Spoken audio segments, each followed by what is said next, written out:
முக்கிய நீதிபதி பதவிகளுக்கான நியமனங்கள் அறிவிக்கப்பட்டுள்ளதானது. அது தொடர்பில் வாரக்கணக்கில் நீடித்த தம்மீதான வசைப்பாடல்களை முடிவுக்கு கொண்டு வரும் என பிரதமர் கூறியுள்ளார். நீதித்துறையில் தலையீடு இல்லை என பலமுறை தெரிவித்தும் சம்பந்தப்பட்டவர்கள் கேட்கவில்லை. இப்போது மாமன்னரின் ஒப்புதலின் பேரில் முக்கிய நீதிபதிகள் நியமிக்கப்பட்டுள்ளனர்.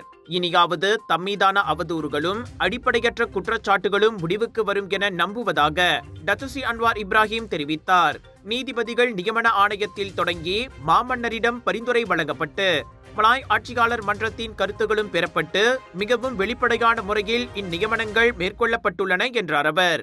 இவ்வேளையில் முன்னாள் சட்டத்துறை தலைவர் தான்சி அஹ்மத் தெரிருடேன் மொஹமட் சாலேவை தலைமை நீதிபதி பொறுப்புக்கு தாம் பரிந்துரைத்திருப்பதாக வெளியான செய்தியும் வெறும் அவதூறே என நிரூபணமாகியுள்ளதை அன்வார் சுட்டிக்காட்டினார்.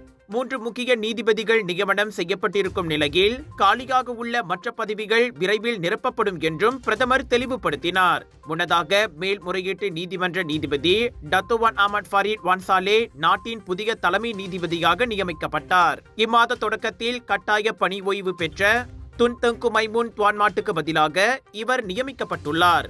அதே சமயம் மேல்முறையீட்டு நீதிமன்றத்தின் தலைவராக டத்தோ அபுபக்கர் ஜைஸ் நியமனம் செய்யப்பட மாமன்னர் ஒப்புதல் வழங்கியுள்ளார். சபா சரவா தலைமை நீதிபதியாக டத்தோ அசீசா நவாவி நியமிக்கப்பட்டுள்ளார். புதிய இடம், புதிய தோற்றம், புதிய அல்டிமேட் டிஸ்கவுண்ட்ஸ், புதிய artist line up, millions of choices, நம்ப முடியாத ஆச்சரியங்கள் நிறைந்த சவுதர்ன் இன்டர்நேஷனல் இந்தியன் எக்ஸ்போ, அனைத்துலக மாசான இந்திய விற்பனை திருவிழா. உங்களுக்காக இதை பிரம்மாண்டமாக வழங்குவது கலர்ஸ் ஆஃப் இந்தியா. 30 ஜூலை தொடக்கம் 3 ஆகஸ்ட் வரை டாப் அண்ட் ஷாப்பிங் சென்டர் ஜோஹர்பாருவில் 10 ஃபெஸ்டிவல்ஸ் ஒரே இடத்தில். Food festival, sari festival, divine festival, wedding festival எல்லாம் உண்டு. Get ready for shopping expo in Top and Shopping Center ஜோஹர்பாருவில்.